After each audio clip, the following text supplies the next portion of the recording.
Well, good morning, everybody. Welcome back to the ROS Media channel. Today, we are moving beyond the what and the why of signature credit recoupment and stepping directly into the how.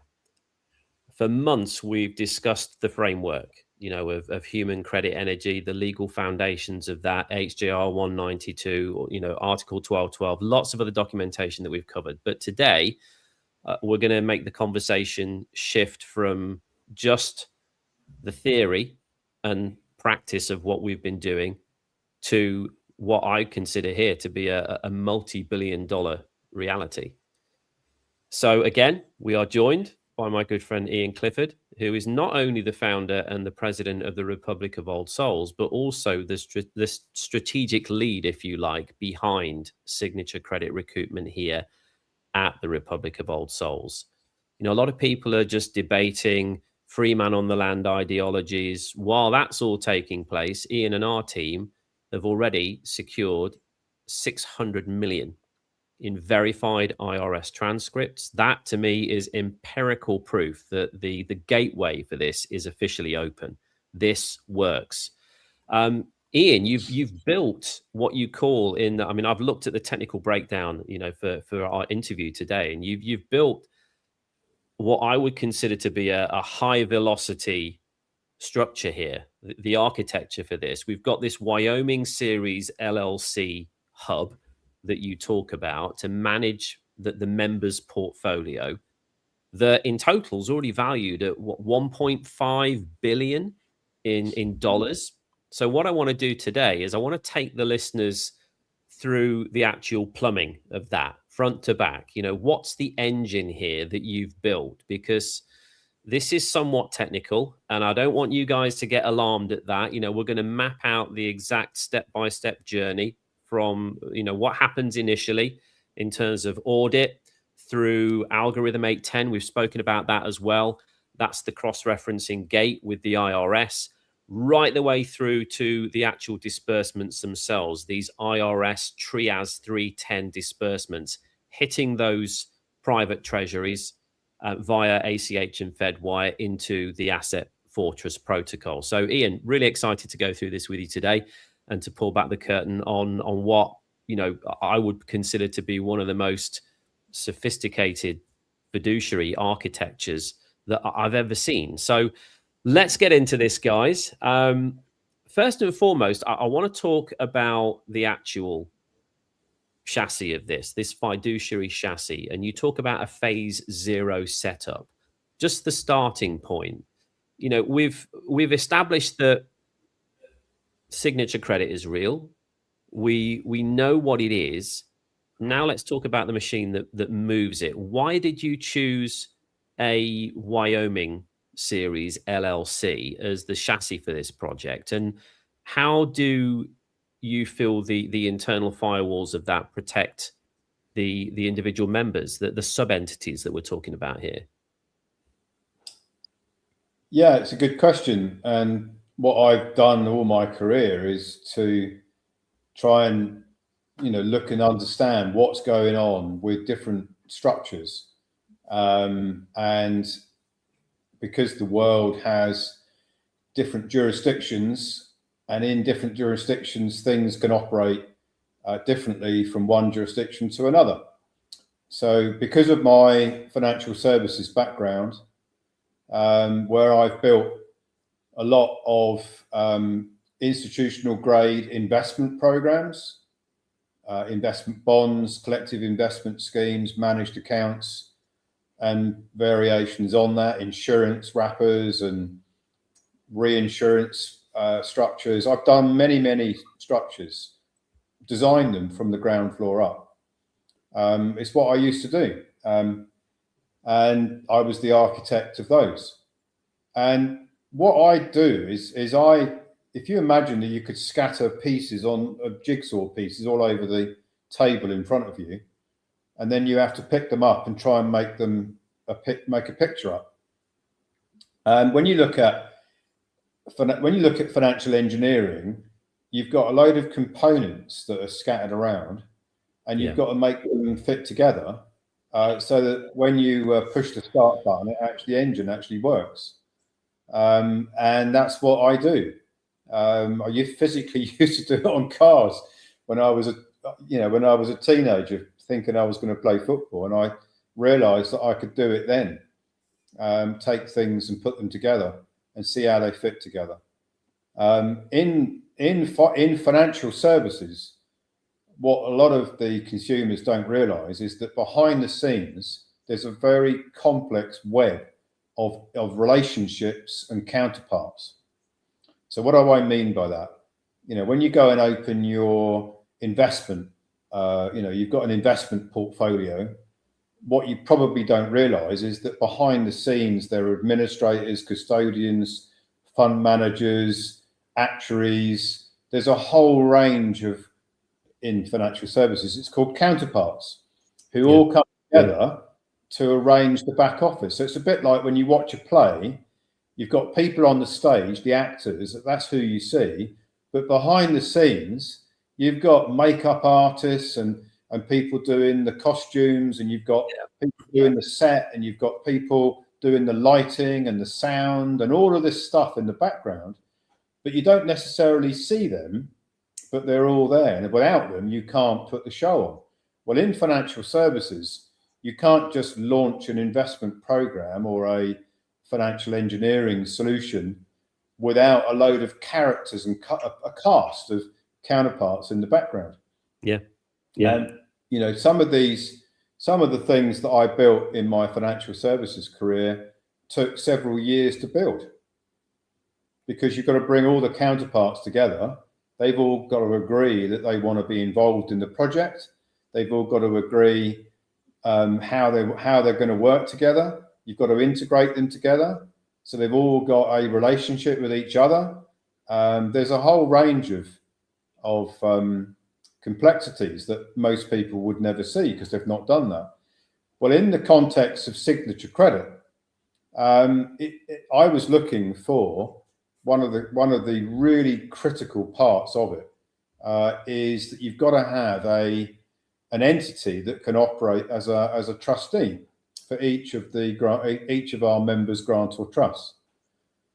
In the early version, we have individual trustees. We had actual US men and women that were operating as trustees. And that model works, but it's very difficult to manage it because you've got a whole load of trustees, and we had 36. And if it had carried on like that, we would have had maybe 100, 500, however many we needed, going forward. And that's a lot of people to manage. Yeah. So the way that trust companies normally run is that you have a licensed trust company that has capital, it has a board of directors, it has insurance, it has licenses from wherever it's operating from, whichever country or state it's operating from. And when you've got that kind of a structure, then you go and talk to banks about this trust company is going to operate for each of the 98 grantor trusts, the 98 series grantor trusts. The banks can tick it off on their compliance checklist. Yeah, who is the trustee? Are they a bona fide trustee? Is there a problem with their track record? Have they got the right capital? If it all goes wrong, can we sue them because they haven't operated correctly? Because there's a lot of liabilities in operating as a trustee, as there is operating as a manager, as there is operating as a custodian or an administrator. Mostly what's going on behind the scenes in the back of the stage that you're not seeing is all these counterparts are coming together and then figuring out whether they're going to take a risk by getting involved in a project. And if they are going to take it, can they mitigate it? Can they blame someone else? Can they get through operating whatever it is that they're being asked to do? And it becomes a risk and reward equation. It's like most things are in business. It's like what's in it for the organization and how much risk is there involved in bringing it on. Well, typically, when you set up a trust company, and I've run a trust company in the UK, there's a lot of risk because the trustee is ultimately liable for whatever the trust does. So when I was doing pensioner trustee, I'm liable. I physically was liable for all of the pension schemes that I was the trustee for. If I'd gone down the wrong pathway and lost people money, I could have been sued for what's called misfeasance in office. So there's a lot of risk involved. That's what I'm trying to say. Now, what I've done with the Wyoming structure is I recognised that Wyoming has a pretty unique structure for LLCs. So an LLC, a limited liability company, can set up with modest amount of capital. It can appoint a couple of managers, because they call them managers of the LLC, and it can operate under attorney-in-fact mandates. Now moving into the realms of agency. So like the living man woman is the agent for the birth certificate construct, in terms of the Wyoming LLC, the grantor trust, as the principal, can appoint the Wyoming LLC as its agent. Okay. Under power of attorney. Now that means that you can have an unlimited number of trusts, 98 series grantor trusts, and your attorney in fact, under the law of agency, is equally as suitable and powerful as a trust company that is operating maybe in another state or another country. And it would, in signature credit, it has to be US based, because the US banks won't work with trust companies unless they're US based. There's all sorts of reasons why that is. So we don't have, if you're going to set this up as a trust company, you're going to need $1 million in capital, regulatory capital. You're going to have a board of directors that you're going to have to recruit and pay big salaries, because that's what these guys earn. You're going to have insurance. You're going to have to, it's going to take you a year or more to set up a trust company like that. But believe me, I've done it, so I know what the steps are. So when I looked at Wyoming and saw that you could operate under under basically a power of attorney as an agent, the company is now the agent for the grantor trust, without having to put $1 million of regulatory capital in, without spending a year getting a license from the state to operate as a trust company, without having to recruit a load of high-profile financial services trustee type figureheads that would all come with big salary requirements and bonuses, all of this stuff which you typically have to do in financial services to get the thing off the ground, which is why most startups in financial services go out and raise a load of capital on the they get venture capital, or they get capital raising from somewhere, because you need a huge amount just to get, before you've even started, you need all this infrastructure. So the Wyoming LLC is pretty unique, and the banks recognize it. So when you want to open bank accounts for each of the grantor trusts, the banks recognize the Wyoming power of attorney structure. Okay. Be compliant. And mostly what financial services is about compliance. Yeah. There's rule books, the stickers, like 2 telephone books thick of rules that you're supposed to operate under. And if you don't, then there's all sorts of consequences. So the banks, they've got these telephone book rule books to work to. And if you're coming to them with a structure that doesn't fit for them, they won't do it. But they will do it for a Wyoming LLC with power of attorneys, which means that we can operate with unlimited number of grantor trusts.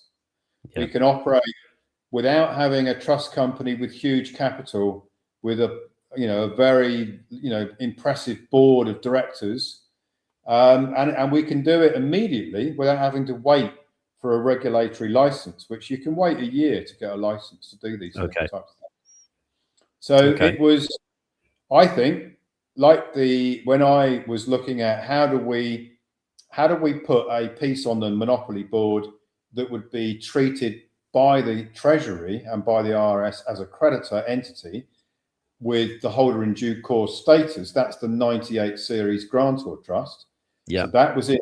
When I made that leap in my research, and I could instantly see how that could work and work very, very well. Then if you move the straight line a little bit further along, because you're going through like a conveyor belt of things that you've got to set up, then setting up the Wyoming LLC that can operate under attorney in fact mandates as the agent for the grantor trust, knowing that would be suitable for bank compliance and also suitable for the IRS. Because you see, the IRS isn't going to pay recoupment out unless they can recognize that the trustee is a bona fide trustee or under power of attorney. Yeah. So you basically got to know where the risks are for the IRS and for the banks and for the regulators, because all of these things are regulated. Yeah. And you've got to be able to find a pathway through that's going to tick the IRS box. It's going to tick the bank's box, and it's also going to tick any regulators out there who might be swirling around looking to shut you down because you've breached some regulation somewhere. And what I've come up with ticks all those boxes. Amazing. Without the regulatory capital, which a lot of people don't realize that that what I do is I find pathways through things. That's what I've always done. And people take it for granted, unfortunately, that they just turn up and it's like watching a play. We all take it for granted that there might be 50 or 100 guys behind the curtain that have all got different jobs. Yeah. And people don't even know that they're there. Well, that's what I've experienced when I've done financial engineering. There's all these moving parts and different aspects that you're bringing together to make it work. And most people never even realize that all those components are in place. And you need them in place to make it work. So it's no different here. I've just done what I've always done, really.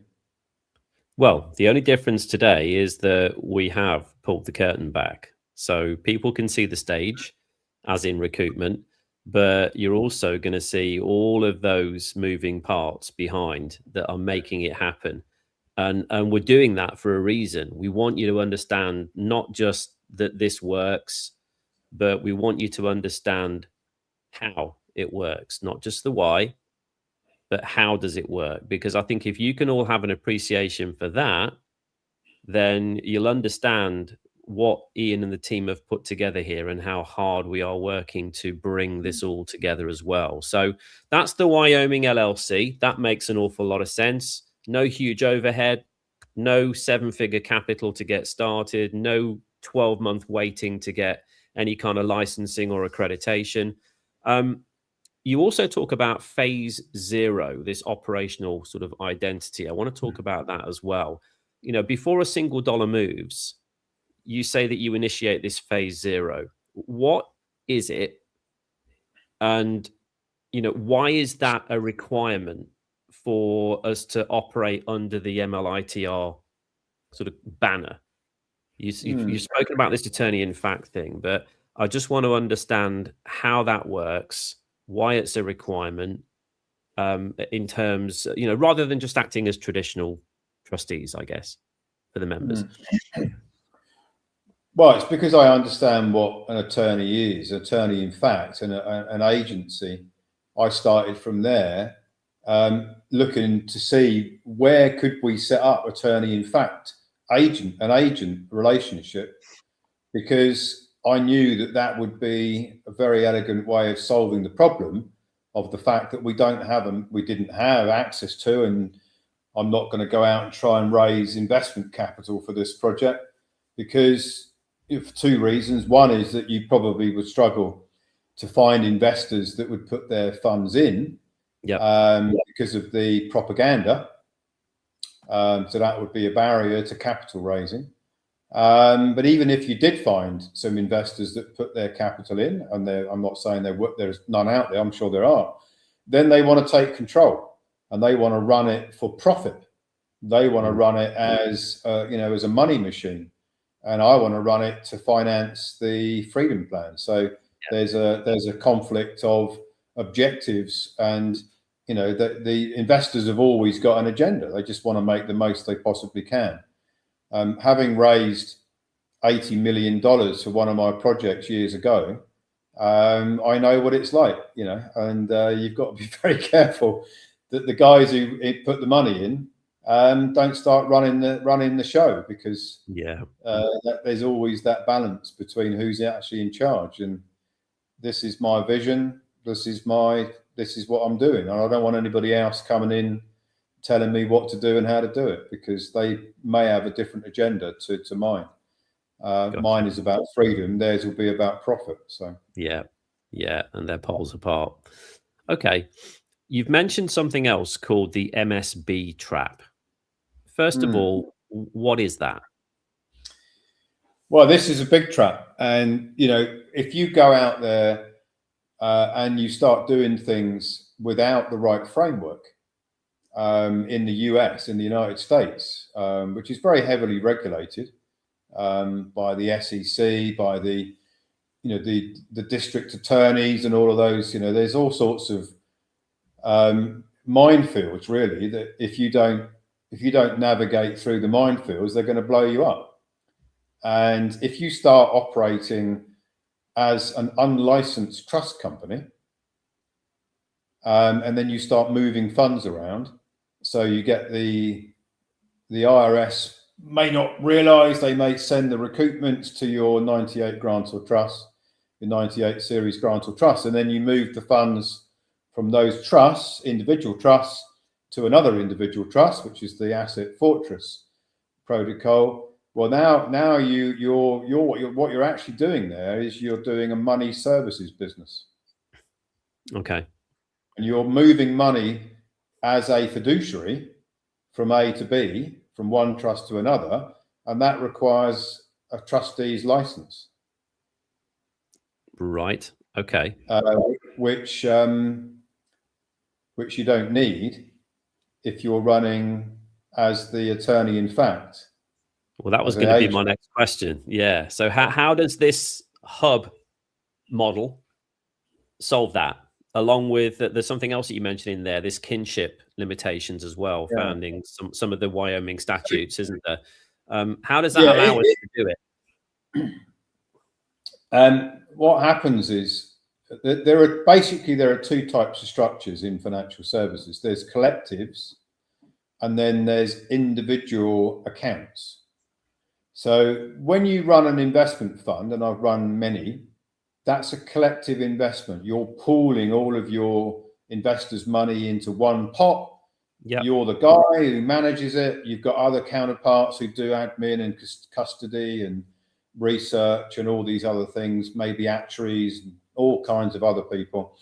But that collective investment scheme needs a regulatory license. So you put your money in your pension. Whoever it is who's actually running the investments in the pension will have a regulatory license to do it.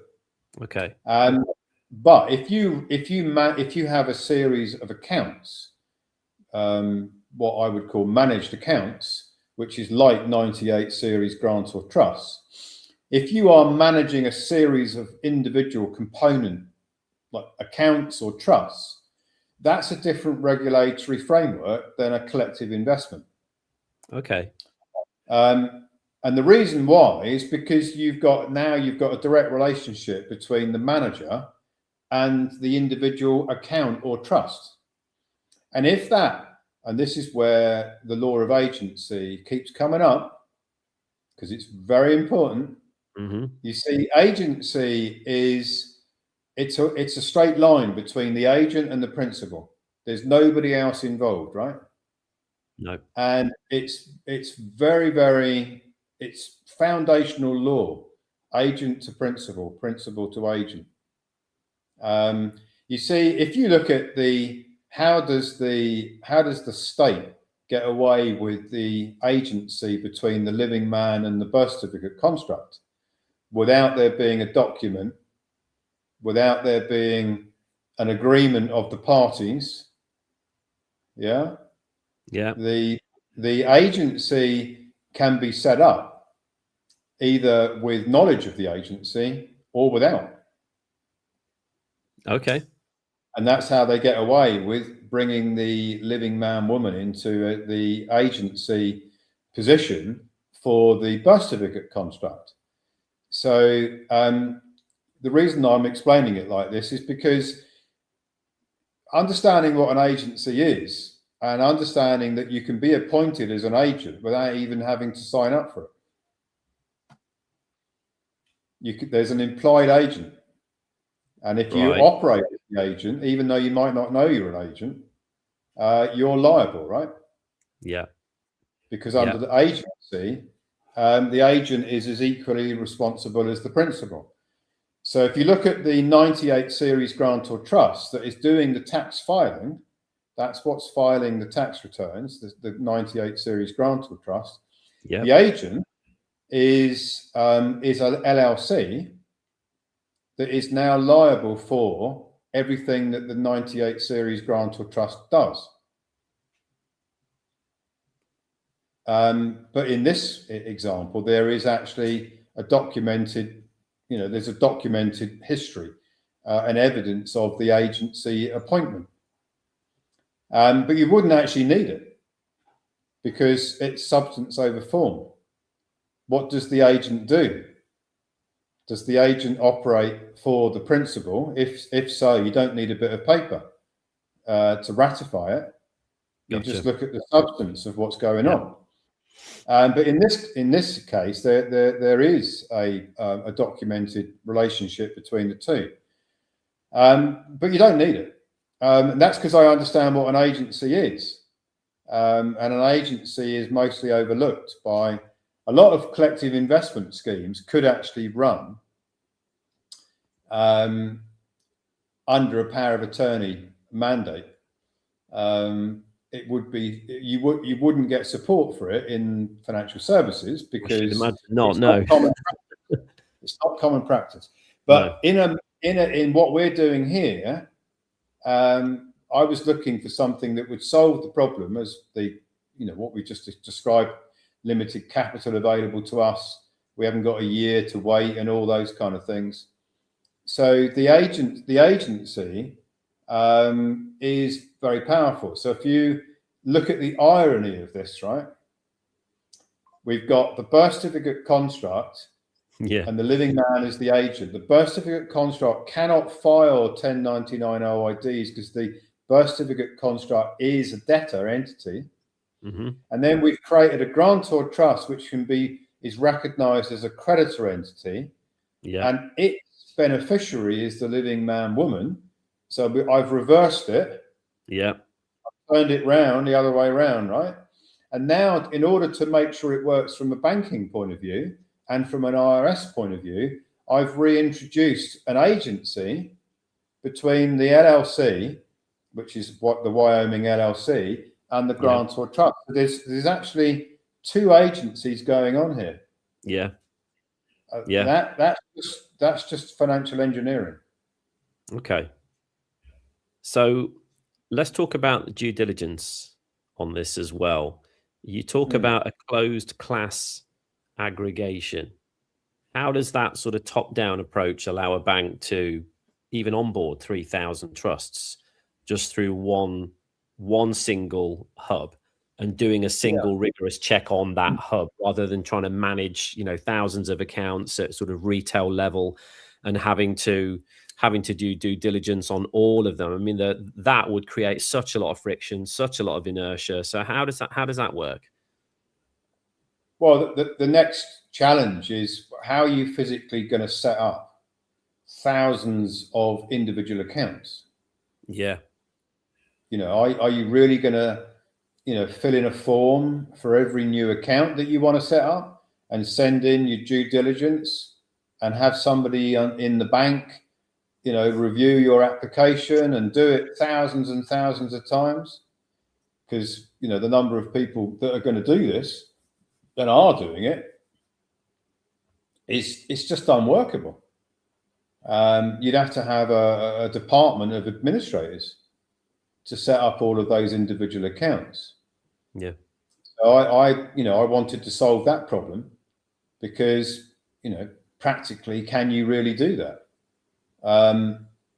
And there's no need to do it like that, because everything's a ledger. You see, in banking, knowing how the banks work, because I've partnered with them and I know what they do behind the scenes, you've got these. It's just basically in a load of ledgers, right? And they manage their books and records through ledgers. So when you've got an account at a bank, what you don't realize is that that's not really an account. It's just a ledger entry. People say, "Oh, I've got a bank account." Not really. All you've really got is a ledger. It's just an entry on a ledger. Yeah. They give it a number. They give it, they give it a name, whatever the name of the account is, and some sort of reference number. But really, in the back office of a bank, it's just a ledger entry. So when you know that, and when you also know that, because you've got to understand what the IRS is doing. So the Trias 310, which is the IRS's system of ACH and FEDWIRE, they want a reference number to send the recoupment to an account. So you've got to find a bank that can operate a master and sub account structure. So you've got one account for MLITR Research, which is the Wyoming LLC, and underneath that account, that means one lot of due diligence, not thousands of due diligence. Yep. Now underneath that master account, you've got all of the grantor trust accounts, which have all got their own individual reference numbers as part of a group, but they're not really a group. They are individual, but they, in terms of a ledger, they're connected. They're all connected together. So now you can set up unlimited numbers of sub accounts at the bank that matches the unlimited number of grantor trusts that we're setting up for all the members and for the envoys.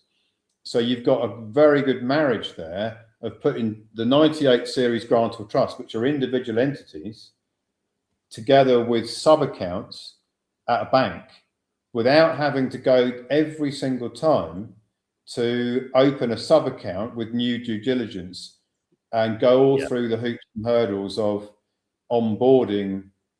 If anybody's opened a bank account recently, you'll know it's a bit of a ball ache. You've got to provide all of this evidence, this, that, and the other, and do facial recognition and all that stuff that you don't have to do if you've done it once at the top, which is the master account.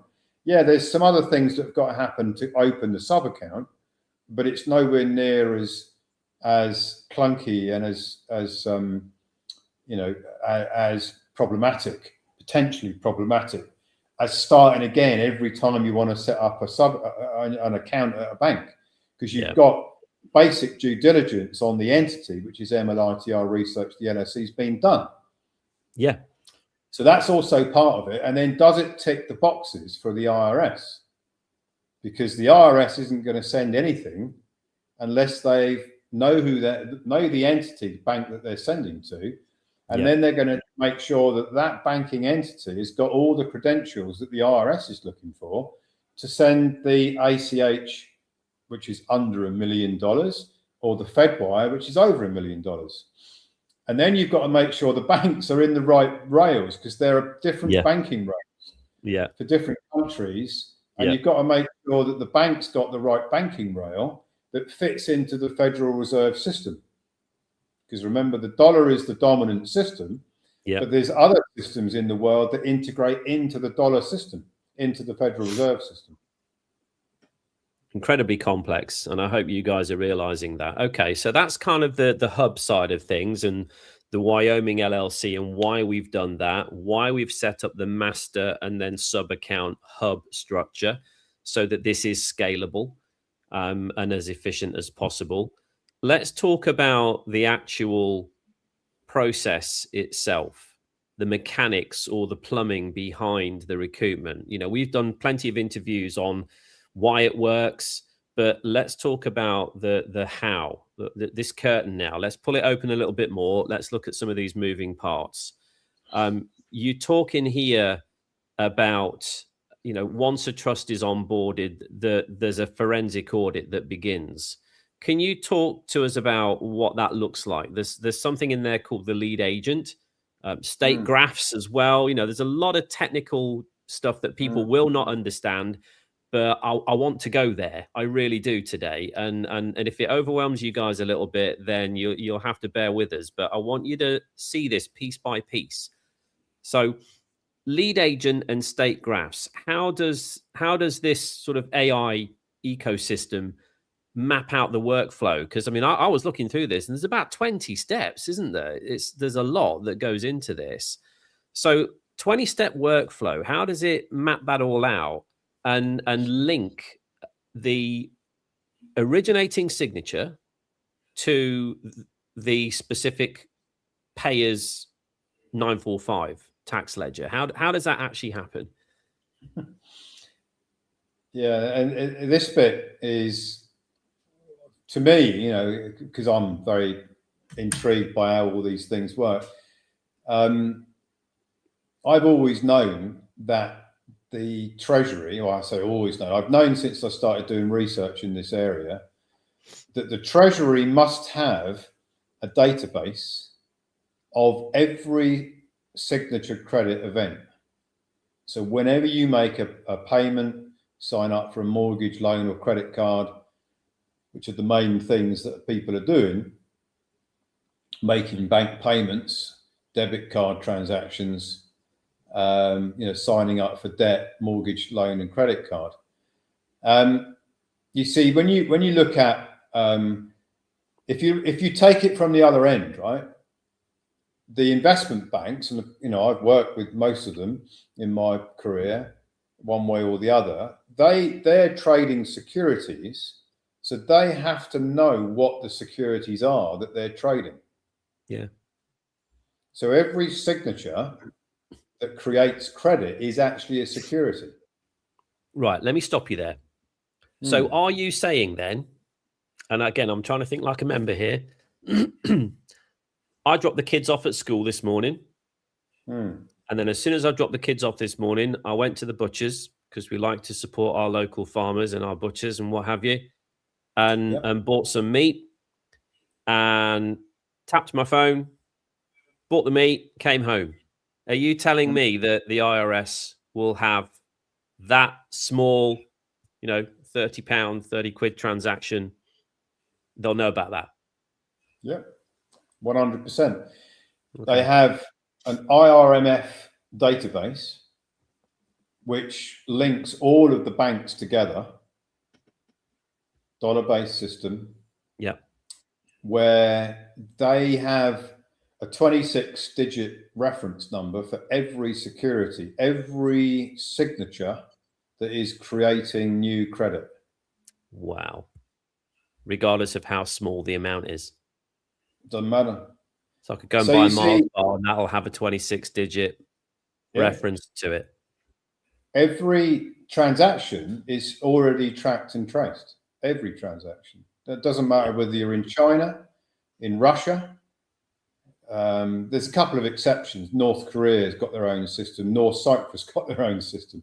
Okay. But they've got correspondence, you see. So what they do is they partner up with banks that are in the IMF system, because it really comes from the IMF. You've got the International Monetary Fund at the top of the banking pyramid, and then you come down the pyramid, and all of it is tracked and traced. So I knew this intuitively. I knew this when I first started looking into signature credit recoupment. To me, it's like, if you're running a system, why would you not have a database? Yeah. You know, the IRS has got a lot of budget, you know, and it's doing a very important job. It's the bankruptcy trustee for the entire world. why would it not have a database? It can't be random. No. Having worked with professional, institutional type people in my previous career, they've got everything. They've got every system you can ever imagine running things in the background. So why would the IRS and the United States Treasury not have a database? But could you find it? Well, you have a look yourself. If you go on an AI or go on just an internet search and say, I want to find the IRS's database that tracks signature credit, it's going to come back with basically, don't know what you're talking about, or I can't answer that question because I've no idea what you're talking about. Because I'm going to recognize it.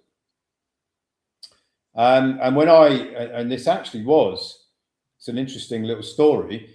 I started using ChatGPT about 6 months ago, or 4 to 6 months ago, to see whether it could help me with my research. And I was asking questions like this, and also, about signature credit in general, to verify the research that I'd already done, whether an AI would agree with it. Because not that I trust AI's research, but I was just intrigued to see what it would come back with. And it told me it couldn't talk about that subject. So I challenged it and said, why not? Okay. And I'm not permitted to talk about it. Really? Oh, wow. That's really interesting. If you're not permitted to talk about it, it must mean that I'm right over the target with my research.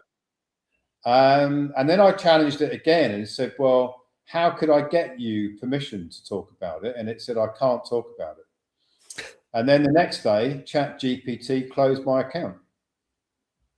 Okay. Well, that tells you something, doesn't it? That tells me something for sure. Yeah. So I thought, well, that's very interesting. The programmers of ChatGPT have obviously been told, don't go into that subject. And if anybody looks like they know what they're talking about, close their account. Wow. Which was validation for me. I'm thinking, okay, I understand why you've closed my account. If I was talking a load of nonsense, then you would just keep telling me it's a load of nonsense. But you're not even going to tell me anything apart from you're not permitted to talk about it. Well, okay. That's just like, for me, I'm going to look into it even more than. Leads you down an empty rabbit hole. This next bit, I think, is going to blow people's minds because it did me, Ian. So ChatGPT, that's off the table. They don't want to know you anymore. Let's bring in Gemini at this point. Well, then I was introduced to Gemini, and I was very skeptical about it because, I know what the AI agenda is. It's basically to control everything and mislead you if you're looking into things that the controllers don't want you to know about. Same as the internet, same as search engines, they're heavily censored. But what I discovered with Gemini was that when I loaded up my sort of foundational research documents into it, when I first did that and asked it to comment on my research, its initial reaction was, this is pseudo law, it's free man on the land.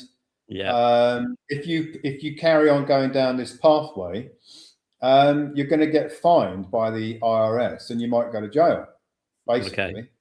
And it took many iterations to get to that stage, right? And because I don't settle for things like that, I kept challenging it by breaking it down. You see, because in my brain, everything is a straight line process. So if you want to know how something works, you've got to start from A and then go through to Z. For me, right? That's how my brain works. It sees pathways, and so I started at the beginning of the pathway. Let's start with the Bills of Exchange Act. Let's ask it what this is, because I say that the Bills of Exchange Act is the creation of, is ratifying the creation of a banker, because that's what it says. you can quote it, the actual paragraph in the Bills of Exchange Act and UCC 3, which says that a person is a banker. So let's start with that. Can you Gemini agree that with me? And of course, it agrees it. Okay. Because it can't really not agree it. No. But then you move from there, and then you move into the next step of the equation, which is the House Joint Resolution 192. So you put that in there, and you say, can you agree that this is valid today as it was in 1933? And what does it mean? It's the bankruptcy of the United States. Can you agree, disagree that? And of course, it comes back and it has to agree it. And then you go into the next step, which is the IRS publication 1212. Yep. And you say, well, what does this mean? It says in here that if a 1099 OID is filed, that it can change the creditor position. Yeah, so that the holder in due course becomes the entity that has filed the 1099 OID. And if that entity that's filing is a grantor trust, would it not create the grantor trust as the creditor? It comes back and says yes. So you see, if you think of it like this, right? If you've ever watched a movie where a barrister is questioning a witness or a defendant, yeah, they don't say, "Are you guilty?" No. What they do is they know which pathway they're taking you down, and they are leading the witness, isn't it? I think they call it. To get the witness to say, "Yeah, I did this and I did that, and that happened and this happened," knowing that then that when you come to the crunch, which is so given that you've confirmed all of these points, you must be guilty, yeah? Yeah. Which is what a barrister for the prosecution would do. They would take you down a pathway, asking you questions that validate the allegation without you actually realizing that that's what they're doing. They're very, very good at it. I've had it done to me. It's very skillful. So I did that with Gemini. I basically took it all the way down the pathway, all the technical references, getting it to agree each one individually so that it couldn't then come back and say that it wasn't permitted to talk about it. Okay. Because it's already talked about all the components. So you get all the way through the A through Z, the technical components, which are all in my documents. And now you say, right, you've now agreed all of these components to be what they are. Now let's put it together, shall we? And let's talk about the signature credit. So you talk about ex nihilo credit, you talk about the Bank of England's papers, you talk about Richard Werner's papers, you get it to agree those individually. Yep. You get it basically to agree every point. And then you say, okay, fine, now let's put it all together and reference to me or give me back a report on how all these components fit together. And then I went further than that. I then went into, once it had agreed that my research was correct, then it's like, well, how is the IRS tracking the signature credit? Yeah. And what was unbelievable to me was it came back and told me about the IRMF system. Okay. 26-digit reference to every security. And it's like, oh my God. So you've now confirmed to me what I've always suspected, but I couldn't find it anywhere. Yeah. Because you can't go into the IRS manual and ask it that question because it won't. Well, I mean, the IRS manual is insane. It's like 10 phone books of stuff. It's absolutely insane, the amount of code, the amount of the amount of codes and processes and practices they get up to. Yeah. So it's all like hidden. It's like you're walking into a wood and it's dark. You can't even see where the trees are when you look at that IRS code manual. And probably somewhere in there, it's hidden away somewhere in that manual, the IRS manual, which is an enormous manual. But the AI can read all that in a heartbeat and can tell you. So I asked it, how is the IRS tracking the signature credit? Because it's just Gemini's just agreed with me that it is signature credit. Yeah. And it came back with the IRS uses the RMF system. Okay. So how does that work? And it came back with how it worked, which is exactly what I suspected, because it makes perfect sense to me. Now, what's interesting to me as well is that not only has it given you confirmation of the entire protocol front to back, but confirmation when it comes to that final piece, the 945 tax ledger, because I felt there was something quite fundamental there that you also discovered. And that you've now got AI able to achieve for us and for the members, which is a real pivotal part in the recoupment process, isn't it? The 945 is the smoking gun. That's if you were, if it was a murder, and you've got the revolver, but you haven't got the video that shows you the guy shooting the revolver and killing someone, right? But the 945 tax module, where the investment banks are paying the IRS, that's the smoking gun right there. Why would the investment banks pay taxes on original issue discount? Why? So when you ask that question, and you get the answer that they pay taxes via what's called omnibus accounts, which are accounts that they've set up with obscure names that they're going to be able to realize what they are. And they're paying taxes under these omnibus accounts that have got names that aren't really linked to the bank itself. Okay. They're kind of disguised. Then that tells me you don't really want people to know that the banks are paying taxes under this tax module. Why is that? Well, it's obvious to me. It's because they don't want the outside world knowing that they're obligated to pay taxes for the use of signature credit energy, and they disguise it by paying it through the 945 tax module and then giving the taxpayer different names. Not the name of the bank, but some other name. And then what was even more interesting for me is that all of their taxes for that year can be moved on to the 945 tax module. From other modules. From all the other modules. Now that tells me a lot, you see. So that tells me that, exactly as I've been presenting on my webinars for a long time, that the entire monopoly board is made up of signature credit energy.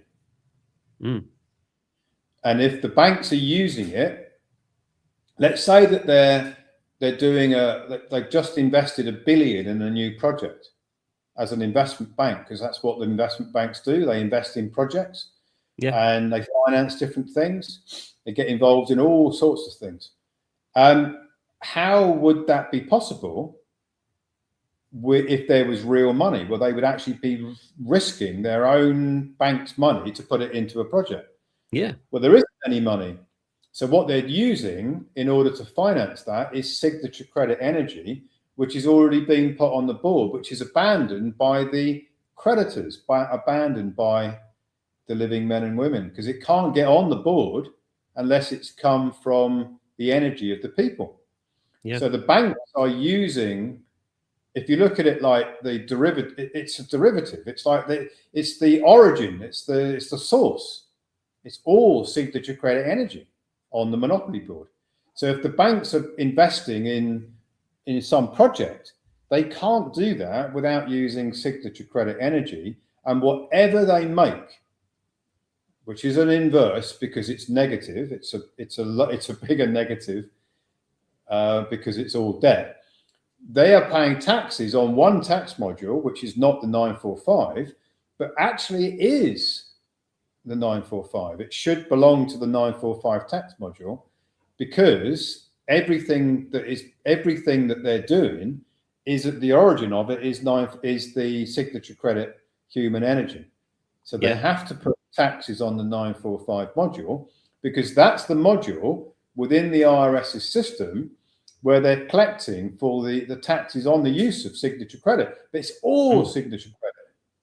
Yep. All the other modules are basically signature credit.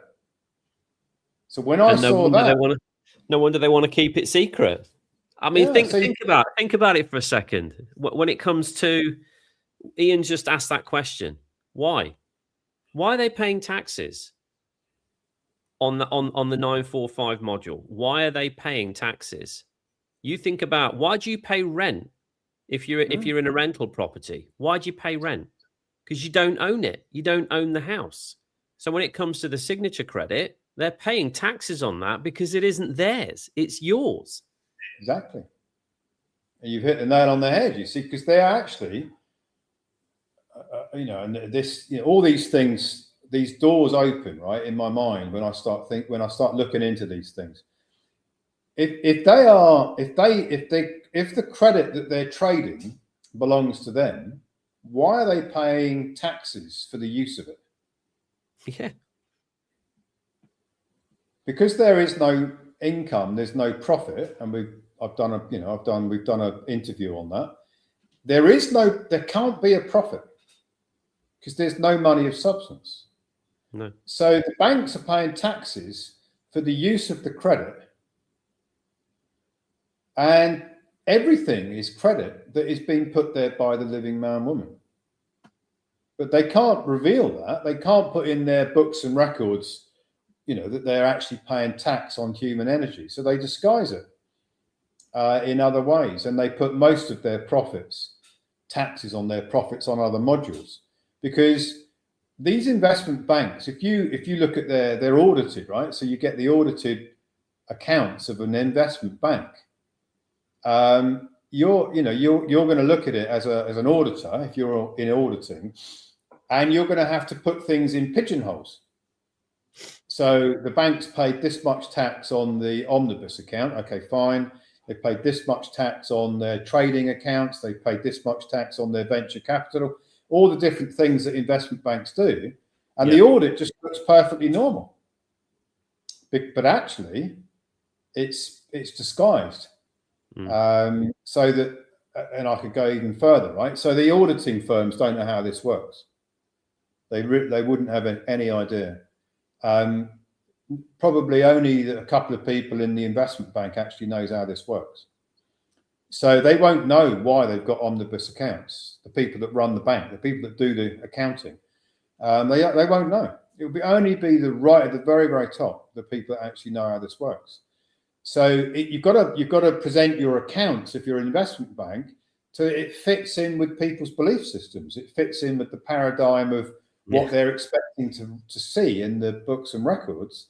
Yeah, you can't go into the truth and reality of what's going on, because that would really open up a problem for the entire monopoly board. So they've just disguised it, and this is why ChatGPT was telling me it's not permitted to talk about it, because they don't really want people to know. No. But once you do know, as a creditor, you've every right to know, because it's your energy that they're using. Just the same as if you owned a house and you've rented it out, you've an absolute right to go and do things to the house. Because you've got the title to the house. You want to go and do some renovation work on it. Who can stop you? It's you've got the title. You've got the equitable title. You can use it. So it's the same way as your energy. If you put the energy on the board, and you've created an entity which is a creditor entity, which is the grantor trust. That trust has got rights, superior rights to any other entity on the monopoly board, because every other entity on the monopoly board is a debtor entity. A grantor trust is a creditor entity, so it has predominant rights. It's the head honcho, basically. I mean, the whole 945 thing and what you've discovered through AI and just breaking everything down, to me, is just proof in itself that this exists. It's hidden. They don't want you to know about it. You know, just that one simple question of why they even paying tax in the first place. You pay taxes on things you don't own. You know, if you owned it, why would you pay tax on something you already owned? You wouldn't, would you? So that just tells you that they don't own it. It belongs to you. And this is just the top side of the mechanics of what Ian has built to be able to recoup that back for you. So let's move on to another point that you make, which is using a qualified and licensed ERO, an electronic return originator. Why is it critical that these filings move through that ERO? You talk about the IRS modernized e-file system, isn't there? This MEF system as well. But that you've got to use a qualified ERO. You've got to use government vetted software like Tax Act, rather than just manual paper filings. Why do we have to do it that way? Well, there's a validation in everything on the monopoly board in the world of the professions is license. That's how it all works. If you don't have a license, you can't do it, basically. Well, you can do it, but you're going to go to jail because you need a license. And that's what they're, if you know about my story about the Order 34, 2023, they're trying to say that I need a license to do what we do, and I don't. But if you need a license and you haven't got one, and you're actually doing things that you should have a license for, they put you in jail, right? That's exactly what the license is there to do. It's actually there to control. Licensing is about control. With a license, you have to do it the way they want you to do it. Without a license and you're doing things that need one, you go to jail. So that's how they control. And so when you're looking at filing tax returns, the IRS isn't going to even process a tax return unless you've got a license to file the tax returns, and then you have to file them through their approved software. Apart from, if you want to send a bit of paper in, they've got paper filing documents, and if you want to send those in as the taxpayer, you can do that. But that's never going to give you credit recoupment. So the only way you're going to be able to file for signature credit recoupment is if you have a license to file and you're using the tax filing software, which the IRS has approved. Because again, they're very sophisticated. They've got a database and they've got their way of receiving information. Because if you step back from it and say, well, just imagine if you were going to set the IRS up, and how are you going to manage hundreds of millions of taxpayer returns every year? And you haven't got a database? I mean, you're not going to be able to do it, are you? Back in the day, they were doing it all manually. It was unbelievable that they could process that volume of tax returns and tax filings manually, but they did. Until they brought the database out. So it would be very difficult for the IRS to operate without a database and an algorithm, because all an algorithm is just a bunch of decisions. If this happens, do that. If that happens, do something else. It's just like a series of gates, event-based decisions.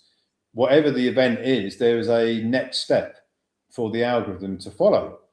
So that's what the 810 algorithm is that the IRS use.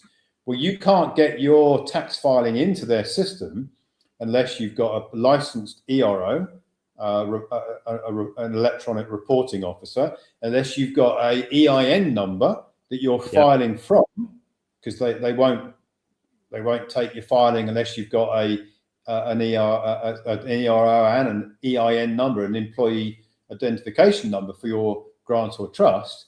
And if you're not using their software that they've approved, it's not theirs, but they've approved it, they won't even take the filing.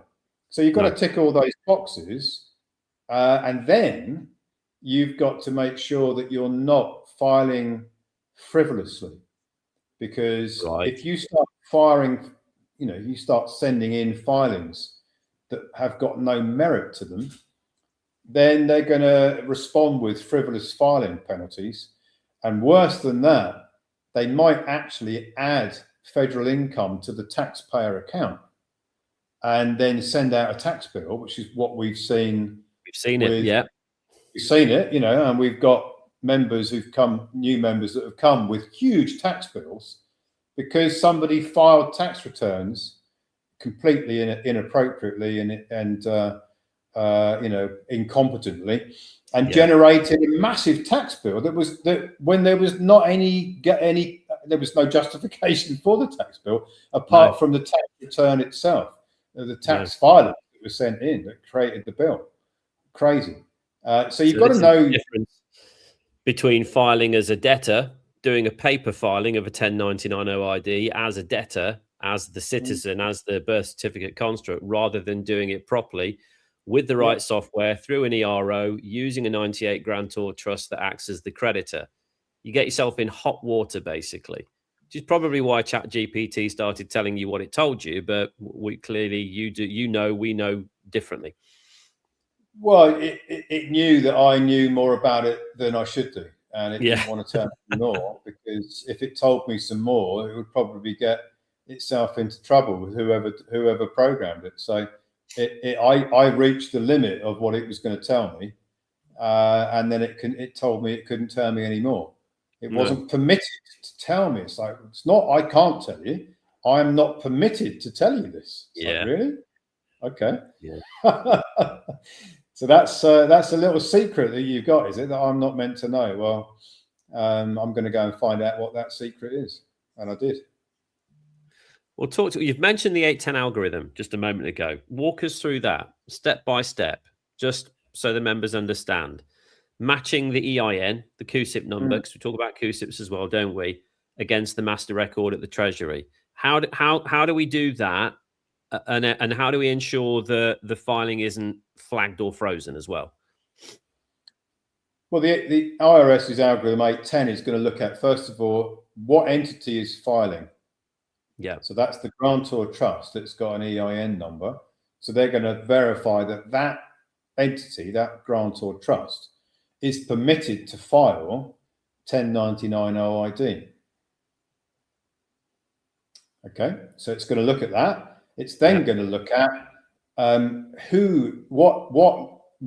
how has this filing come about? Well, it's come about through an ERO that's got a license, and it's used the Tax Act software, or the licensed and approved software. So it's going to look at that. It's also, which you wouldn't be able to do it without it being approved software, because you wouldn't even get the filing in there unless it's approved. And then it's going to look at, and this is where it starts to get really interesting, it's going to look at the payer and the recipient, because the payer is the investment bank, and the recipient is the grantor trust. And it's going to look at the payer, and it's going to look at the CUSIP number, which is the securities, the dominant security that is generated the taxes that the investment bank is paying. It's going to look at that, and it's going to look at how much the recoupment value is, and it's going to make sure that the payer has paid equal to or greater than the amount of the recoupment in taxes on the 945 tax module of the payer. That's the investment bank. So it's going to verify that before it will move you on to a wages and tax transcript. It's going to verify all of those things. If it can't verify any of those things, which it should be easily going to verify the EIN number of the grantor trust, it can easily verify that the software is licensed. It can easily verify that there is a licensed ERO that's filed the 1099 OID. It can easily reference that the grantor trust is a bona fide grantor trust. It's not a made up number. It is in their system as a bona fide grantor trust. Yeah, we got the EIN number from them, didn't we, in the first place? So yeah.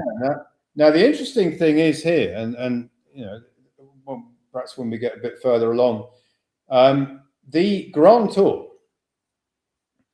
it knows who the grantor is of the trust. Okay. So the IRMF system, the IRS system, knows who the grantor is, right? So the grantor is the birth certificate construct. Yep. And people are going to go, well, yeah, but I've changed my name, or I've been married 3 times, and how's it going to know who I am? Yeah. It's not you, because you are the living man, woman, but you're the agent for a birth certificate construct that may have changed its name a number of times. Well, guess what? The IRS knows every name change. Yep. It knows all that.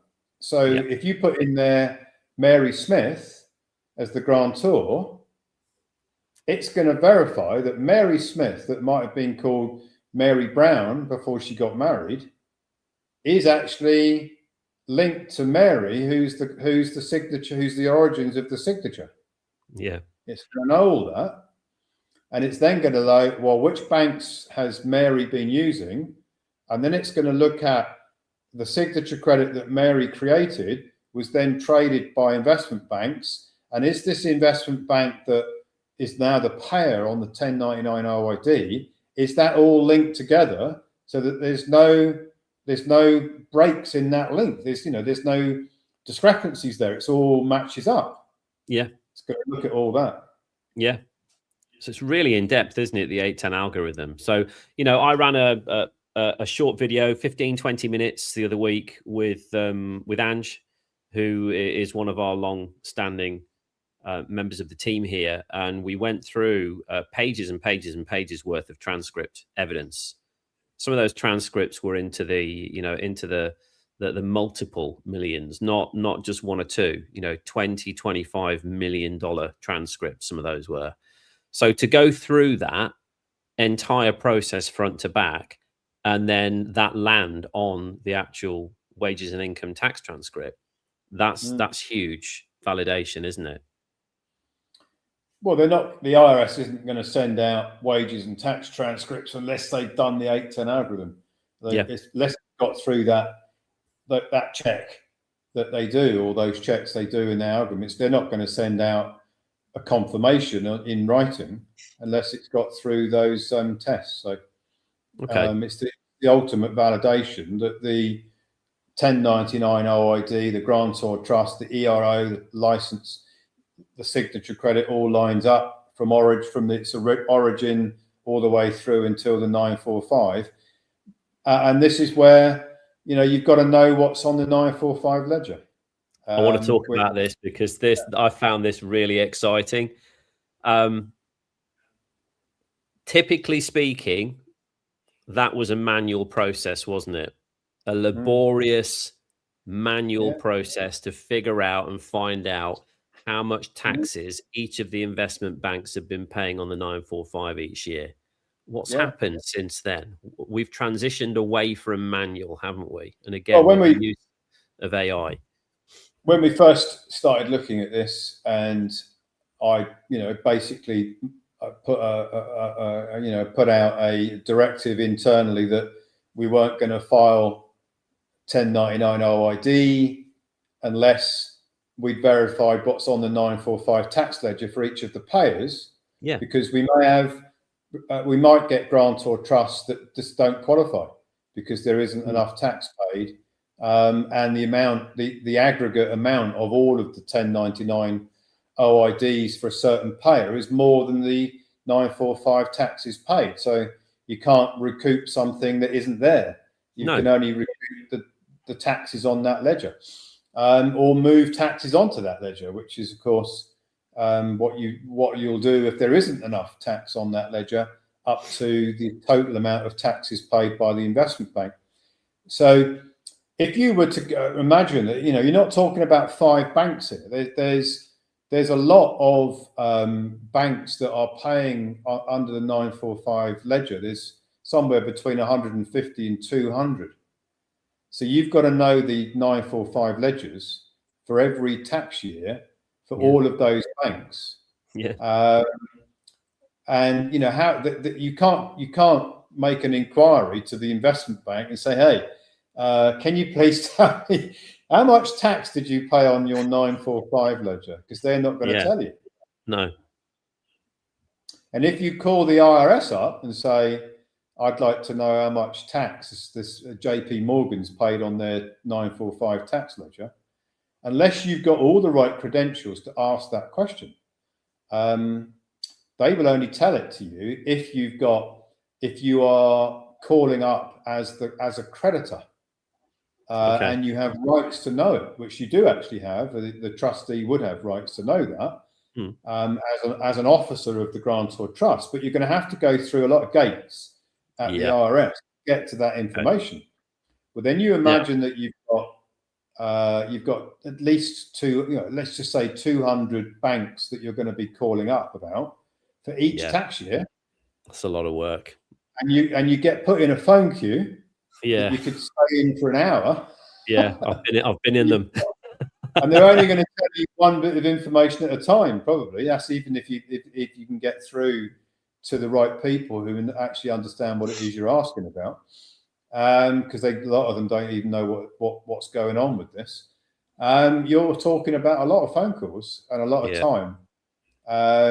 While before you can file the 1099 OID. Well, again, from the beginning of this project, I've been saying there's got to be a database. There's got to be a record of it. Yeah. There's got to be a record. Yeah. And we just need to find that database with those records in it. All right. And then we don't have to tell the members about that, Ian, because we know what's on the 945s, don't we? We know what's on every 945. Yeah, for each bank. Yeah, and I did the same again as I did with that verification of the signature credit. I did the same with Gemini as on the 945. So I broke it down step by step and got it to agree with me that what the banks are doing and how they're doing it. And then I asked it to research one bank. Can you find what's on this bank's 945 ledger? And of course, it came back and told me it for each year. And then I went a few more, and then I said, well, now I want you to find all of these banks. Yep. And it took a little while. It took about 30 minutes for it to go through all of its research. But it's millions of bits of data. I know. Millions. It's unbelievable number of individual bits of data before it produced the report for me. When it produced the report, not only did it tell me what tax on the 945 ledger, but it also told me what other ledgers that the banks had paid taxes against and how much. Yep. And that was, in terms of workload and in terms of a barrier to making this scalable, that was an awesome discovery of how to do that. So, I thought so. Again, you can't ring the IRS up and say, hey, can we just subscribe for your database and you can tell us all this proprietary, all this sort of secret proprietary information. They're not going to tell you. So yeah, it's been very interesting, and I think it's like, if you're in a maze and you're trying to get out, and you keep taking the right turn until you get out. That's what it's been like. This whole journey, it's been like a maze, and you kind of know where you're going, but you need validations before you make every turn. Yeah. And that's what the AI has given me. Yeah. It's given me that compass, if you like, turn left, turn right. You know what you're asking for, and you haven't tricked it into giving you the information. You've just proven by doing the barrister's trick, the cross-examination. It can't go back. It can't go back and say, well, I didn't tell you that just now, because it just did tell you that. So you break it down into little bite-sized chunks of information and then bring it all together. It can't go back and say, well, I suppose it could say, I can't tell you about how it all fits together. But it didn't. So no, amazing. So we know what's on the 945s. We know how that works. We also know what's on other modules as well, so that if there is a discrepancy between taxes paid on the 945 versus what's being recouped, then we know how much is on the other modules, and you can command, I believe, not ask, you can command the IRS to do a cross-modular transfer, to move taxes from one module to the 945 to make up the shortfall so that recoupment can still take place. So I just wanted to play devil's advocate there. You know, if we were in that situation, we did everything right to begin with, and then we got to the 945 section and, oh my God, there's not enough on there. What do we do now? Now, this is also was a potential barrier that I wanted to get over, because if the 98 series grant or trust wants to command the IRS to move taxes from other tax ledgers modules onto the 945 module, it can't call the trust off. The only way you could do it is a trust officer calls the IRS as an officer, because they won't take calls from anyone. You can't just call the IRS and ask them questions. You have to be qualified to ask the questions. So there's a range of qualifications. There's what they call CPAs, which is lawyers. You've got auditors, actuaries, are recognized by the IRS to be able to call the IRS practitioner line, not just the IRS practitioner line. So if you're calling that line, you have to prove to them that you've got the standing to be calling them. You can't just call them up and say, I've got a grant or trust here, and this is the EIN number, and I want you to move taxes from this module to that module, you know, from the other modules to the 945 module, because you haven't got the standing. They won't even take the call, actually. As soon as you join the call, they are going to ask you who you are, what your credentials are, and if you can't give them the right credentials, they're just going to terminate the call, because you're ringing up on the practitioner line. So then the challenge then was like, okay, fine. How are we going to, we've got 3,000 plus trusts to call about. How are we going to qualify? Because we're not actuaries, CPAs, or auditors. How are we going to solve that problem? We could bring in an actuary, could bring in an auditor. We could do that, but that's additional cost, and then you're going to have some big salary on your payroll and, you know, on your expenses, because these guys aren't going to come and work for you. And do they want to call the IRS all day? You know, how many actuaries, properly qualified auditors or CPAs want to be sitting there on the phone all day to the IRS?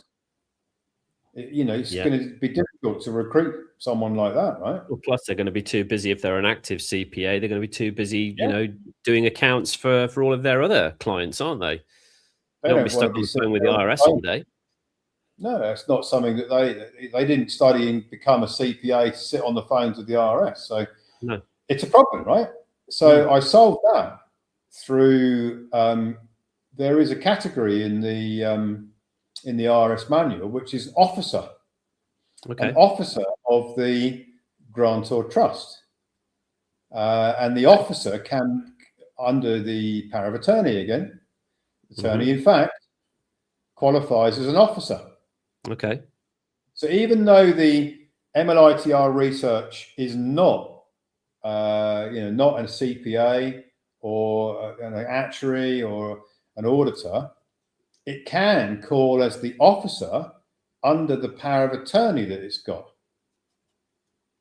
As it's been appointed under power of attorney to operate under agency again. Agency, it's really important. Very powerful. The agency gives it the standing to call the IRS. So anybody who's been given the mandate from MLITR research, Ecclesia trustees, can now call the IRS. It's not just making a call. You've got to send a form in. You have to send a form in for each trust, and say who is the officer for the grantor trust and make the call. Okay. And the officer has to have the right credentials, which is a tax reference number. Mm-hmm. So you can't just say to your team, "Oh, someone here, please just call the IRS, please." You can't do that. No. You have to preempt it with a document that you send in. Who is going to be who? If it's an officer, who are they? What's their tax reference number? And it has to be a tax reference number that's recognised by the IRS. So it can't be anything other than an SSN number or an ITIN number or a TIN number if you're in a different country. So there's barriers here, but the biggest barrier was we didn't have an actuary, an accountant, or a CPA. And we could have recruited one. I'm sure we could have found one from somewhere, but you don't need one if you've got the right tax reference number and you're calling as an officer under agency. Okay. That's boxes. Perfect. Let's talk about a little bit more about the banking rails. I think this is important. So we now know the structure front to back, how that works, the amount of effort and research and work that's gone into that as well. So let's now go into banking rails, and I want to talk about this 3 refund situation as well, because with 3,000 individual accounts, there's this 3 refund rule that did present itself as a bit of a problem as well. And this is why I want people to know that there are constant challenges with this process. The further you get down the line, there's another challenge. Then you get over that. Then you're faced with another challenge. Then you get over that. So what the IRS have this 3 refund rule that limits electronic deposits to a maximum of 3 into a single account. So how does the master and the sub account structure, that architecture, how does that bypass this limit, for thousands of members all simultaneously?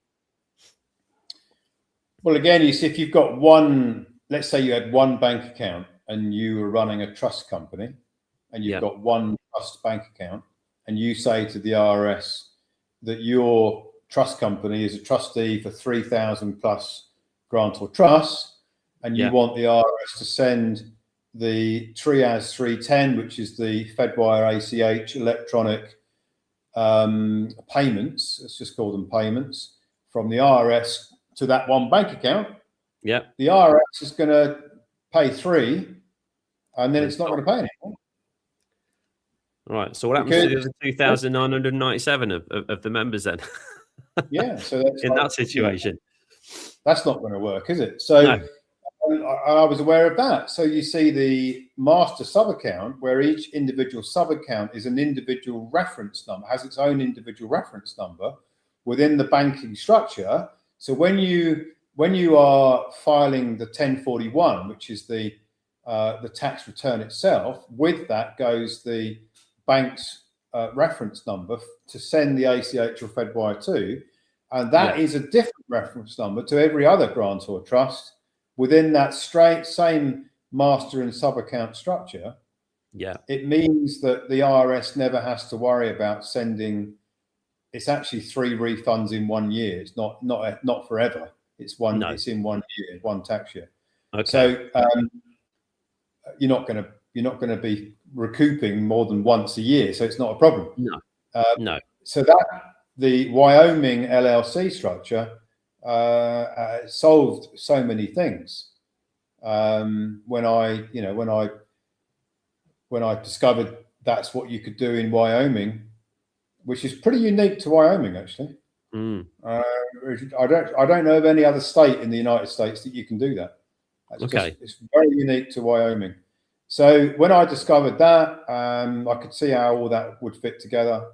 It's like discovering, the 98 grantor trust is recognised by the IRS as it can be recognised as a creditor entity.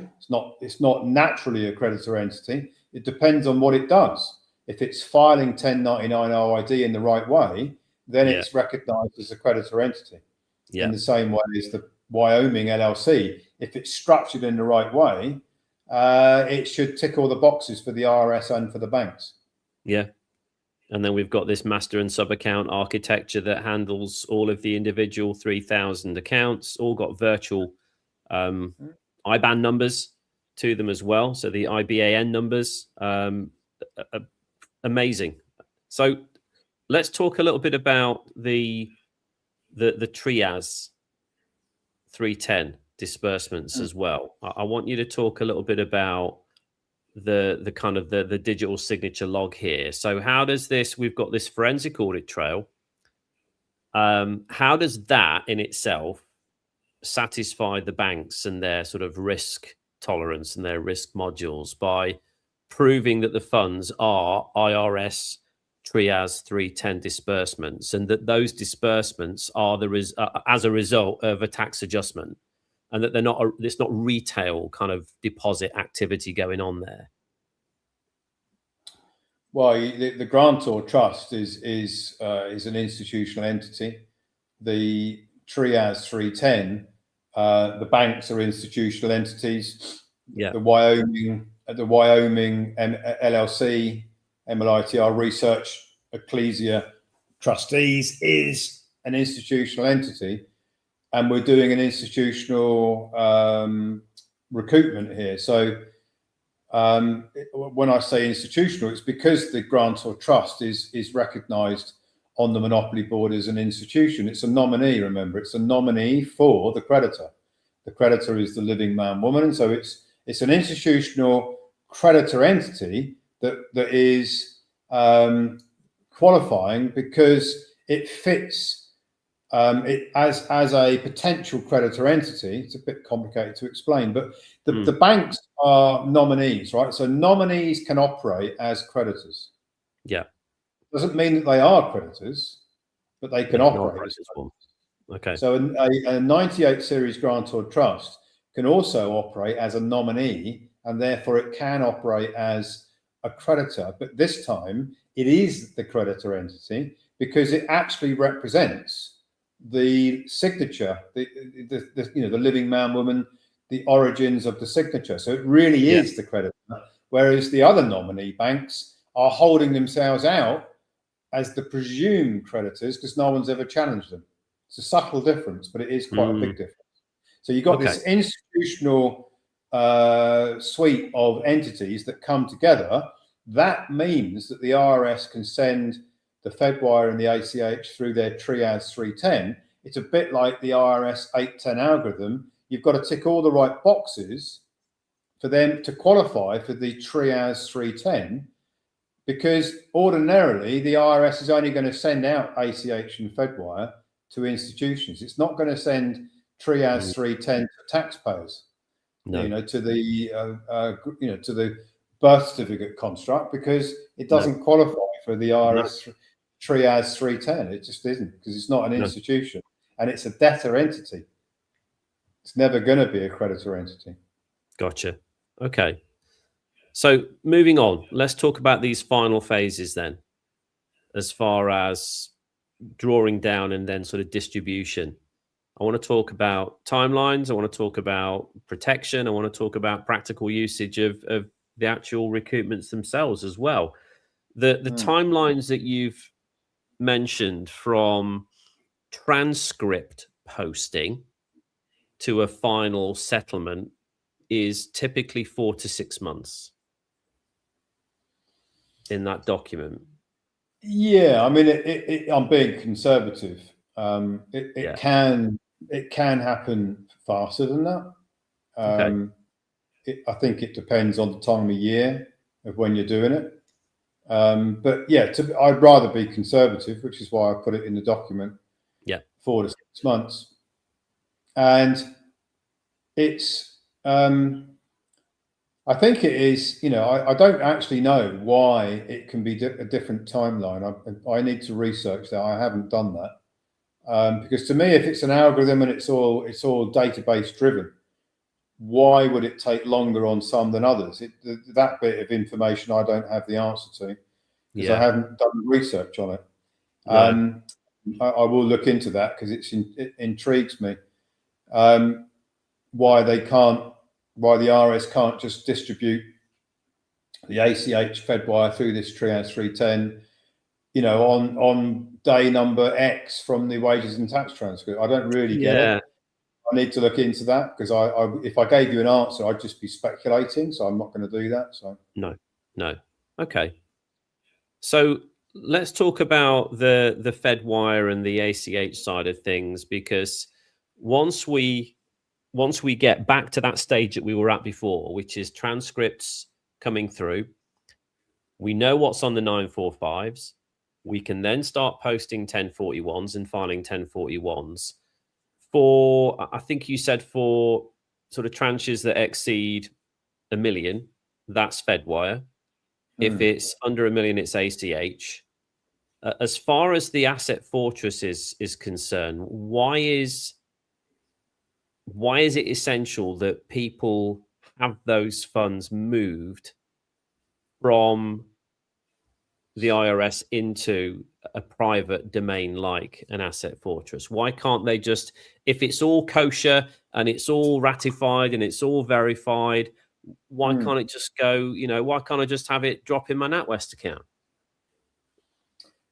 Well, because the NatWest account won't accept Trias 310 and the IRS won't send it there. So when your ERO, the licensed tax preparer, is sending in the 1041, and with it goes the banking rail, the credentials for the receiving bank to take in the Trias 310 transfer, your NatWest bank isn't going to be on the list, because it isn't in the Federal Reserve System directly. It's indirectly, it is, but not directly. It is in there as a servicing agent of an investment bank, basically, because it becomes a servicer. So it's not directly in the system, in the United States system. It's like it's feeding into it, but it isn't in it itself. So you can't send to any other bank apart from Puerto Rican banks. And Puerto Rico is very interesting. It's a very interesting jurisdiction that is a territory of the United States, but has lots of banks operating in Puerto Rico, because they can operate within the Federal Reserve System, but they're not actually in the landmass of America, which is an interesting thing. A lot of people go to Puerto Rico to avoid taxes. Banks there are doing a lot of business with very high net worth individuals. I bet they are. Who operate from Puerto Rico for tax reasons. So you can do ACH and FEDWIRE there to banks in Puerto Rico, and you can do ACH and FEDWIRE to some of the other territories of the United States, like Samoa and places like that. But the problem is you can't find the banks there. So you need banks in mainland USA. Let's just put it that way. Going too deep into that. And they are, generally speaking, it's the big US banks. So you're talking about Bank of America, Wells Fargo, Morgan Stanley, Chase. It's the big ones. It's all the big ones. They partner up with the masters of the universe, which is the investment banks, and they've got like a monopoly on it. So you've got to get an account structure with one of those ultimately. Yeah. So when we've got all of this in place, and obviously we are actively working on the banking rails right now, aren't we? And we're getting some real positive movement there. From a member perspective, the practicalities of my recoupment's come through, it's gone into the master account, it's gone in from there into my sub account. So I've got my virtual IBAN number assigned to my sub account for my 98 grantor trust. That's the trust that's filed for it in the first place. It then gets moved from that 98 grantor trust to the member's asset fortress. So another 98 grantor trust. What happens at that point? What happens for the member then? Well, again, you see under the agency and the attorney in fact mandate, ecclesia trustees, having been appointed as the agent for both actually. It's the agent for the living man, woman, and it's the agent for the birth certificate construct, can move funds from the tax filing grant or trust, which is, the one that MLITR Research is appointed to as its attorney in fact trustee. It can move it to the other one, which is the Asset Fortress Protocol, which is your private treasury, and that one is got the member as the member as the agent for the birth certificate construct. The birth certificate construct, the person is the trustee and the grantor of that Asset Fortress, and that Asset Fortress will have its own bank account. And MLITR Research Trading as a Ecclesia trustee can move the funds from one trust to another on the basis that it's not an income. There's no gain made. No. It really is a zero-sum game. There's an irony in that saying, zero-sum game. Yeah. Because all of the signature credit goes on the board at zero. Zero, yeah. So once it's in that 98 grantor trust, as in the Asset Fortress, into that trust, into the bank account assigned to that trust, I'm assuming that bank account is a bank account that a member can just use like any other bank account? It's like any other bank account. It should be possible to use it in most parts of the world because it will have a MasterCard or a Visa like debit card. Yeah. And you should be able to use it just about anywhere. Yeah. Okay. And that one is sitting on the Monopoly board as well, which means that people, when they use it, they can recoup it the following year. And that is the start of the infinite loop yet again. Yep. So what you've got now is you've got another player piece on the Monopoly board that is not going to have to report to, it doesn't have a reporting obligation. If you're outside the US, there's no report. If the grantor and trustee is outside the US, and i.e. the residency of that entity, that birth certificate construct is outside the US, there's no reporting requirement. If for US residents, or the birth certificate construct is a US resident, there's another structure, which is a ministry structure, a 508c1a, that we use for that. They're both doing the same thing. It's just that we don't want to have to report. The 98 series grantor trusts for foreign aliens, that's foreign aliens to the United States, doesn't have to report. The 508c1a ministry for US residents doesn't have to report. Okay. Both be used as private treasuries. Gotcha. We're going to do an interview. We're going to do an interview on that, aren't we? So different entities, same result is what we're saying for the member anyway. Ian, it's been a fascinating one today. I hope you guys have found it eye-opening in terms of the amount of work required to do this correctly. Okay. This isn't just about filling in some forms and posting it off or emailing them to the IRS with your bank statements clipped to it. It really isn't. This is a very, very detailed, very in-depth process. It requires structure. It requires compliance. It requires real architecture for the whole thing to come together. And that is what Ian is good at. And I hope you can see that. So the last thing I want to end this on, Ian, now that we all understand how it works, is I want to talk about why recoupment is even important. You know, I get it. I feel members have been caught up in just recoupment, and I get that. They want results, they want relief, as we all do. But why does recoupment really matter to us here at the Republic of Old Souls? Let's talk about that. Well, when I decided that I wanted to build a freedom nation, then one of the first things you've got to square away is how are you going to finance it? Yeah. So it's all very well saying, yeah, well, we're going to build a nation, but how is a nation going to be able to operate without without resources to do so. Do you know of any nations that operate without resources? I don't. So, you can have a club that all come together and chat with each other, but you can't really do very much. So if you want your energy infrastructure to be able to be made available to everybody in your nation, if you want the clean water from the atmosphere, or whatever solution we're going to offer, there might be more than one for clean water. If you want the communication system, if you want the food, if you want the health, if you want the currency to be able to trade with each other, if you want a marketplace, all those parts that I'm desperate to start working on, are going to need a budget to do so. If you want to create the infrastructure of a bona fide nation with its own sovereign status as a nation, you can't do that without a budget.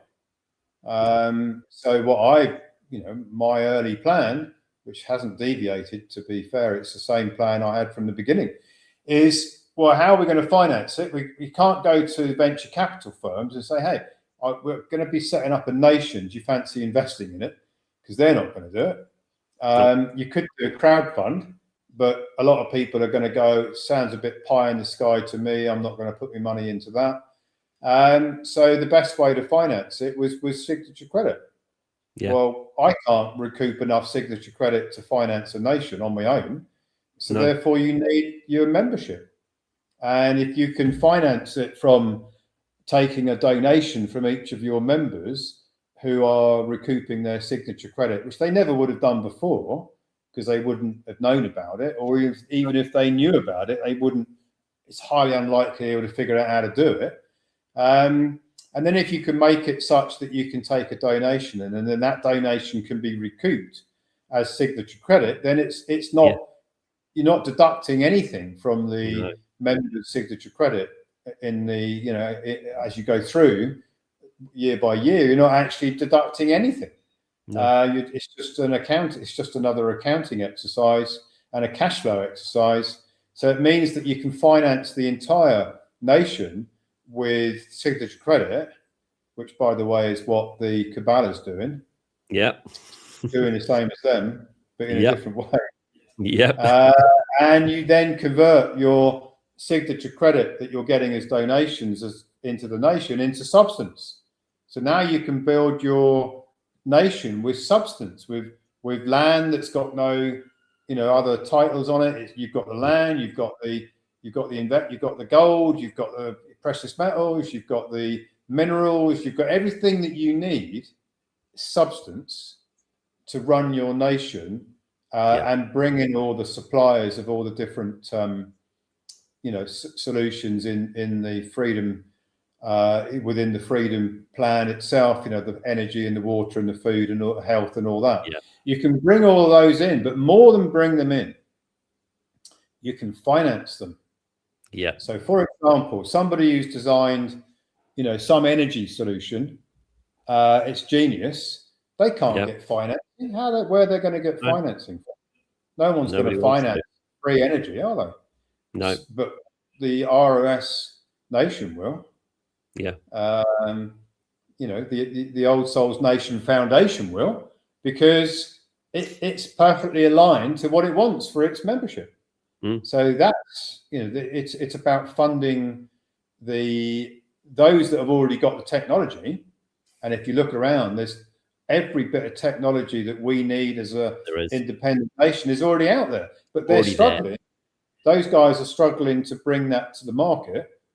A, they haven't got a market, an easy market to promote it to, and B, they haven't got the budget to roll it out. We've got the market because that's the membership, and we've got the budget because we'll have the share of the signature credit recoupment. So that's it's just financial engineering. How do you solve that problem? And that's what I've wanted to do from the beginning. And I want the members to get excited about this. I really do, because this is where it's at, guys. It's not recoupment. I know recoupment is going to bring some immediate relief to many of you, and I get that. I really do. We all want it to come in, and it will. But the bigger picture here is the freedom plan. So I want you to start thinking ahead about that as well, because recoupment isn't going to be available forever.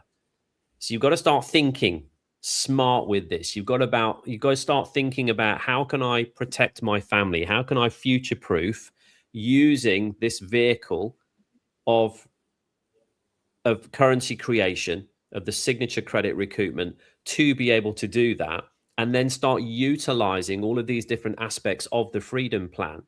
So let's just take one category. The one we were talking about. Let's talk about energy, for example. If you're sitting there thinking that free energy doesn't exist and no one's invented it, you've been under a rock. It's been around for decades. It's just been suppressed like anything else. So I'm going to give you guys a little challenge here. Go onto the internet and type in the letter E, the letter N, the letter G, and the number 8. ENG8. And look up that website. The guy that runs it is a lovely guy. I've done an interview with him, called Haslan Back. You can go on to the ROS Media channel, which is probably where you're watching this or have been watching this if you're watching the recording, and look up my interview with Haslan Back from ENG8. They have that technology already. It works. It's safe. They've just ran out of funding. They're struggling with funding in terms of getting it from working models to then commercial manufacture. But they have the ability to power a house and heat a house with one single unit. And some of these units are no bigger than this glass here. You can literally power an entire house. And the fuel for that is water. It splits hydrogen molecules. It creates a lot of heat. So the terrible byproduct of this is that you get to heat your house for free. How awful is that? And the other byproduct of it is that it creates between 7 to 10 times more electricity than it needs to run. These are the types of technologies that we want to put the money into, to call it what you want to call it, money, call it credit. We want to put these people in a position where they can finish this amazing work that they've started, and that everybody within the nation can benefit from that as well. That is why we're doing signature credit recoupment. It's for no other reason but the freedom plan. So, call to action, Ian, in terms of people's next steps. I know if you're new to this, I apologize if we've hit you with possibly one of the most technical discussions we've ever had. But, you know, this was an important one to do, I think, for members as well, who've been with us for a while. And I hope you can all see what is actually having to take place to make recoupment happen. Like I said, it's not just filling in a few forms and posting them off or emailing the IRS. It's really, really very complicated, and takes a lot of work and a lot of resource to do that. And it's taken Ian a lot of his bandwidth to put this all together as well. So I appreciate what you've done, Ian. I hope the members do too. But in terms of call to action, if people are new to this, what would be their next steps from here? Well, I know that there is a limit to how much you know, our membership can recoup each year, which is limited to the taxes paid by the payers, which is the investment bank. There is, you can't take any more out of the system year by year than the taxes that the investment banks have paid.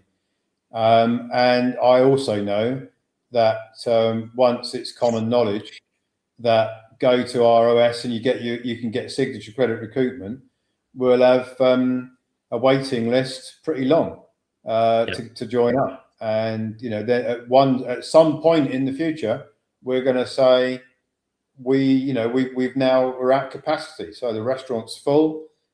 You know, you don't even come back tomorrow because we've only got our customers in here and they're going to stay in here. So we're not even open for you tomorrow. We're just not open anymore. We've closed our door and everybody's inside.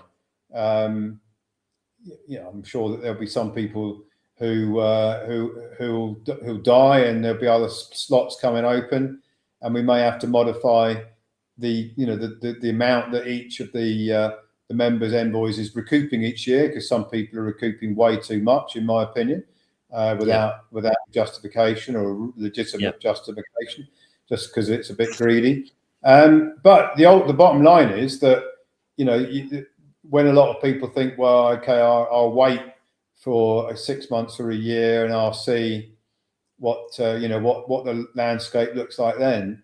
I think that's the wrong decision. I really do. I think you should get going with it if you can. And because, you know, tomorrow I'm doing a webinar on how new members can actually enroll with no cost at all, with no upfront donation at all. So there's not really any excuse. If you like what you hear and you know enough people, and you know what you've done, Andy, is you know, what I want everyone to do who's got social media is, you know, put a little advert out, and you know, you'd be surprised how many people are interested in the subject. It's quite extraordinary how many people this solution will solve so many people's problems.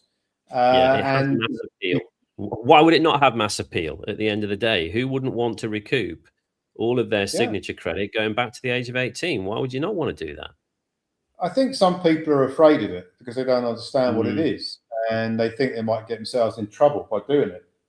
Because what happens is, I think people look at it, 1099 OID, let's go and look on ChatGPT about that, and it's going to tell them, if you do it, you could end up with a frivolous filing penalty, or you could go to jail if you do it on a big scale. And I think that puts a lot of people off because they just don't know what it is.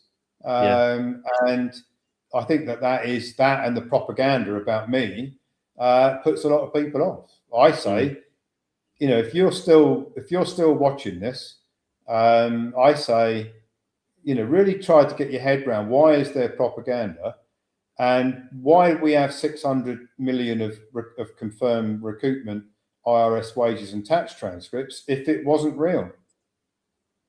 So look through the propaganda, and then ask the question, why is there propaganda about me?